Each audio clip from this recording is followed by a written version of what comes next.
tiempo Jesús tomó consigo a Pedro, a Santiago y a su hermano Juan y se los llevó aparte a una montaña alta. Se transfiguró delante de ellos y su rostro resplandecía como el sol y sus vestidos se volvieron blancos como la luz. Y se les aparecieron Moisés y Elías conversando con él. Pedro entonces tomó la palabra y dijo a Jesús: Señor, qué bien se está aquí. Si quieres haré 3 tiendas, una para ti, otra para Moisés y otra para Elías.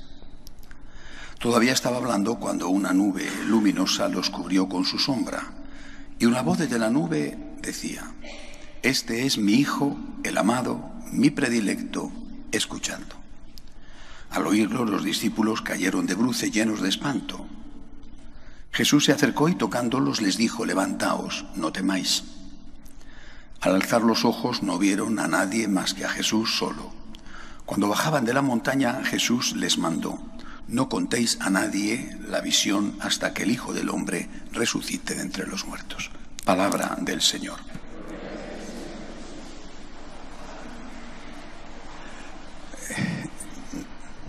Groucho Marx decía, espero que todavía los más mayores se acuerden de quién era Groucho Marx, no solo decía aquello de más madera es la guerra, sino que decía que la felicidad depende, o para ser felices es necesario tener buen humor y poca memoria.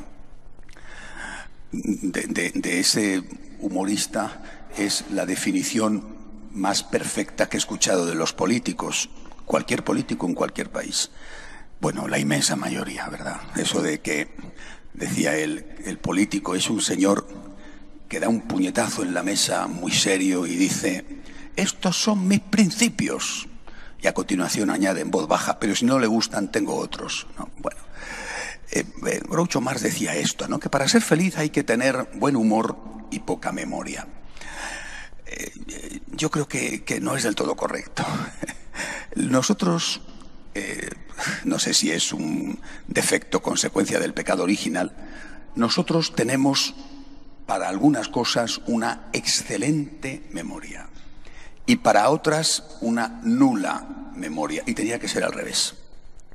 ¿Para qué tenemos excelente memoria? Para lo malo. Todos dicen que la mujer más, todos. Tenemos una excelente memoria para recordar que te hicieron esto, que te hicieron lo otro. Cuando sale una pelea en casa, es horrible. Te acuerdas perfectamente, se lo echas en cara, tal día, han pasado años quizá, tu madre, tal día. ¿No? Al final, repito, tenemos una memoria selectiva horrorosa, porque nos acordamos perfectamente de lo malo aunque haya pasado mucho tiempo, y en cambio lo bueno, aunque haya sido inmediato, lo olvidamos. Esa persona que se ha portado bien contigo, ya está. Si le has dado las gracias, ya va apañado. No solamente un amigo, compañero, no, sino incluso personas que han sido decisivas en tu vida, tus padres. Tus padres son seres humanos a los cuales les debes no solo la vida, sino un gran esfuerzo, por ejemplo, para tu educación. Por lo menos la mayoría de nosotros, ¿verdad? Y después, ahí estás, ya no quiero saber nada de ti, me molestas. Esta semana se acaba de saber que en Holanda, donde está aprobada ya la eutanasia desde hace años, el 20% de las muertes son por eutanasia. El 20% de las muertes de Holanda ya son por eutanasia, de los cuales la inmensa mayoría ya son de ancianos, que piden o no la eutanasia porque se sienten solos, no porque estén con grandes dolores, o se sienten solos. Su familia los ha abandonado y quieren morir. Hemos olvidado la deuda de amor, que tenemos una deuda con ellos. Es una deuda de agradecimiento y que un día a nosotros nos pasará también lo mismo. Es decir, también un día estaremos achacosos, perderemos la memoria, las dificultades de moverte, incluso de tener higiene contigo mismo. Por eso yo creo que hay que entender el Evangelio de hoy, la fiesta de hoy, la transfiguración del Señor, como un esfuerzo de Jesús por enseñarnos la importancia de la memoria. Nuestro Señor Dios, para el cual siempre todo es presente, sabía que le quedaba ya muy poco tiempo.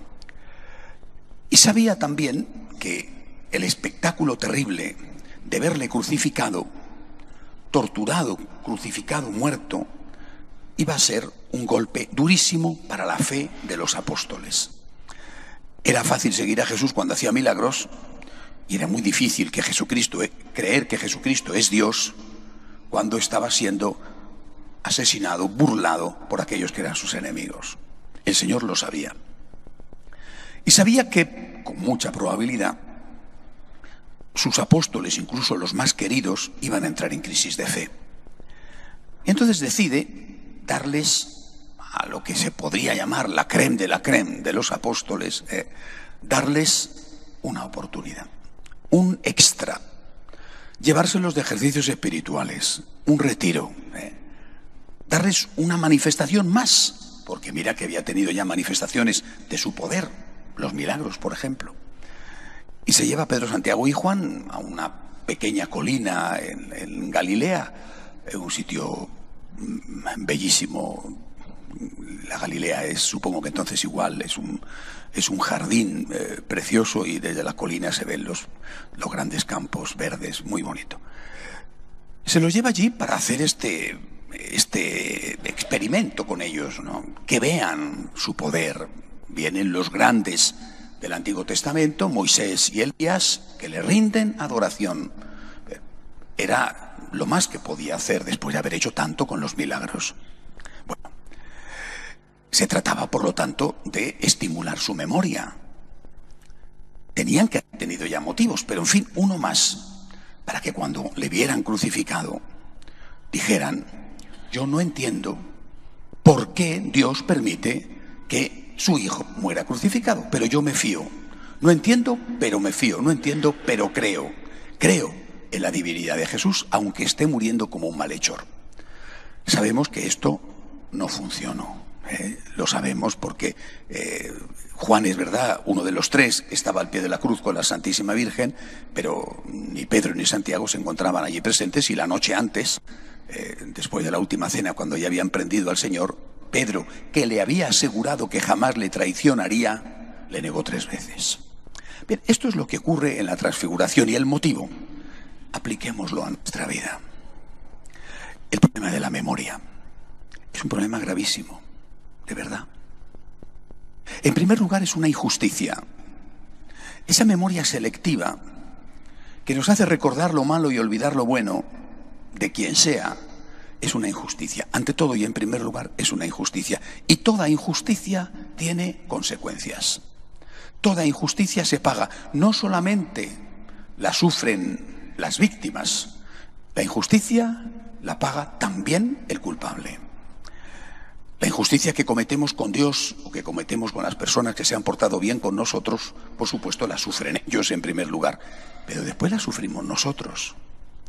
Por ejemplo, Dios, en la mayor parte de los casos, ¿verdad? No sé si habrá alguna excepción por ahí, pero todos nosotros que estamos aquí, ha hecho tanto en nuestra vida, y lo sabemos. Y yo creo que, repito, la mayoría, por no decir todos, hemos tenido momentos dulces con Dios. No sé, la adolescencia, la juventud, o cada día hemos tocado a Dios. Dios nos ha tocado. Hemos tenido momentos en que no teníamos dudas de fe. Hemos tenido momentos en que las cosas nos iban bien. Hemos tenido momentos en los cuales al comulgar nos sentíamos literalmente en el cielo. Bien, es el momento de la transfiguración, es el buen momento. Te lo da Dios para que lo disfrutes, pero también para que lo recuerdes, para que no lo olvides. ¿Cuándo no lo tienes que olvidar? Cuando llega la oscuridad, cuando llega la cruz. La transfiguración era un depósito que te hace Dios en el banco de la memoria.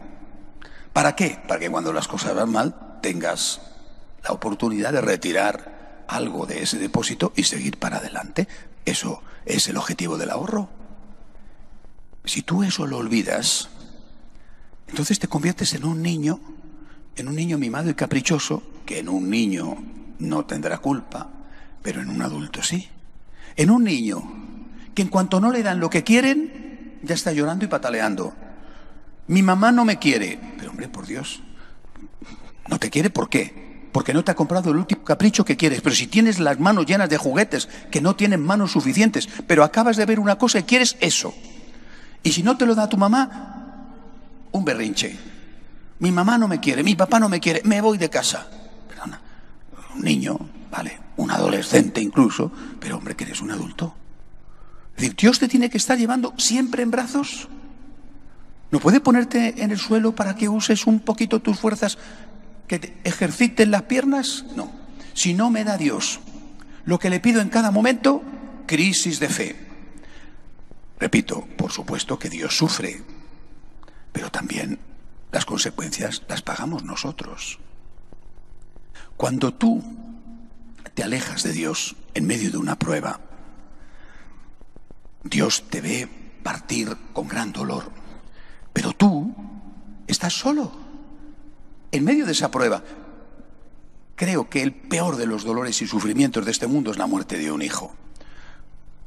Imaginad, Dios quiera que no suceda nunca, pero a algunos de los que estáis aquí ya le ha sucedido. Llega eso, te rebelas contra Dios, te enfadas con Dios, te alejas de Dios, le escupes a Dios. ¿Va a resucitar tu hijo? ¿Te enfadas con Dios? ¿Va a resucitar tu hijo? ¿Verdad que no? ¿Qué sucede? Que tú estás solo para llevar ese enorme sufrimiento. Estás solo. Antes podías compartirlo con él. Tenías una compañía, un brazo amigo a tu lado, un hombro en el cual llorar. Ahora estás solo porque tú lo has querido. La consecuencia de tu mala memoria, de no recordar en los momentos de oscuridad, los momentos de luz, de no recordar tantas cosas buenas que Dios te ha dado, empezando por haberte dado a tu hijo, que cada hijo es un don y no un derecho, la consecuencia es que tu hijo no va a resucitar y tú estás solo para llevar ese sufrimiento. Y así, el resto de los ejemplos. Un cáncer.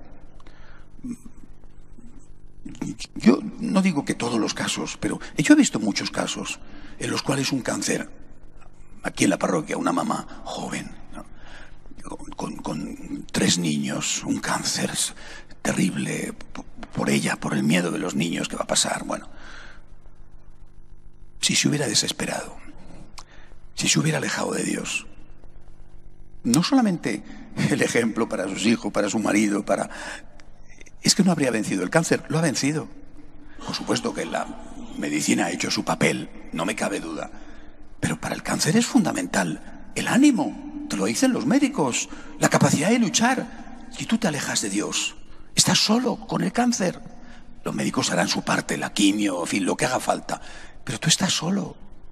Es decir, la injusticia que representa olvidar los buenos momentos. Hablamos de la relación con Dios. Por supuesto que la sufre Dios, pero la sufre la persona que la comete. Por eso tenemos que ser fieles a los momentos de luz con Dios.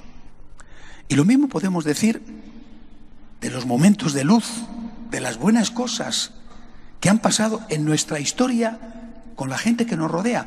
Tendemos, repito, quizás sea una consecuencia del pecado original, pero tendemos a tener siempre unas gafas negras. Vemos todo mal. Somos quejicas permanentes, gruñones continuos. Y así que sucede. Primero que estamos amargados, pero sobre todo que cometemos una injusticia con la gente. Y cuando una persona siente que no eres agradecido con ella, que todo lo que has hecho ya no vale nada si no le das lo último que te pide, se aleja de ti. Salvo tu papá y tu mamá, que aguantan carros y carretas, el resto se aleja de ti, se aleja de ti. La suerte del ingrato, la suerte del egoísta, porque no hay mayor egoísmo que la ingratitud. La suerte del ingrato es estar solo, porque no te aguanta nadie, porque en cuanto no le han dado lo último que ha pedido, repito, es como un niño pequeño. Mi mamá no me quiere, me voy de casa. Pero claro, tú no eres un niño pequeño. Tú te haces daño a ti mismo, haces daño al otro, se siente muy mal, se siente utilizado, manipulado. Pero es que te haces daño a ti porque terminas solo. Tu matrimonio se rompe, no tienes amigos y probablemente incluso hasta en las relaciones laborales termina por estar mal visto por todos, que dicen, ojo, es un trepa, solo le interesa ver qué puede sacar de ti. Y después, si te he visto, no me acuerdo. Por eso, las cosas del Evangelio, en este caso la transfiguración en el Tabor, no son historias del pasado, es que es la vida real de cada día de nosotros. Limpia tus ojos, limpia tus ojos. El mundo te golpea y te hace ver la realidad con unos tintes oscuros y a veces negros. Limpia tus ojos, purifica tu mirada, recupera tu memoria. Es decir, mira lo bueno de la vida de aquí, de ahora, que no tienes todo. Quizá mucho lo tuviste, o ya tienes una edad, pues ya vas teniendo achaques, pero no los tuviste. A mí me encanta de vez en cuando, no digo lo hago muchas veces, pero de vez en cuando me encanta ver las fotos de cuando tenía 18 años. Perfecto, estaba yo delgadísimo, estoy por poner una en la parroquia, ¿no? Pues claro que sí, pues no pasa nada, pero oye, ¿y qué? Doy gracias a Dios por lo que tuve, que ya no lo tengo, lo tuve, murieron mis papás. Todos los días doy gracias a Dios por mis papás, ya no los tengo, los tuve. ¿Y qué padres? Es decir, cuando uno no tiene la capacidad de ver lo bueno que tiene o que ha tenido, se convierte en una persona ingrata, en una persona injusta. Y eso hace daño, pero se hace daño a sí mismo. Crisis de fe, lo primero, y después crisis de relación. No hay quien te aguante. Terminas solo. Terminas por convertirte en una persona que todo el mundo rehuye, porque mira cómo se han portado contigo y no has sido capaz no solo de dar las gracias con cortesía, sino de dar las gracias con obras. El Señor nos da a cada uno de nosotros muchos tabores en la vida, muchos momentos de luz, muchos. El Señor, como si tuviéramos una cuenta corriente en un banco, muchas veces hace depósitos, momentos de luz, momentos buenos, para que los disfrutemos en ese momento y para que los recordemos cuando vienen los momentos de cruz, los momentos de oscuridad, y no nos hundamos y estemos siempre con Él. Que así sea.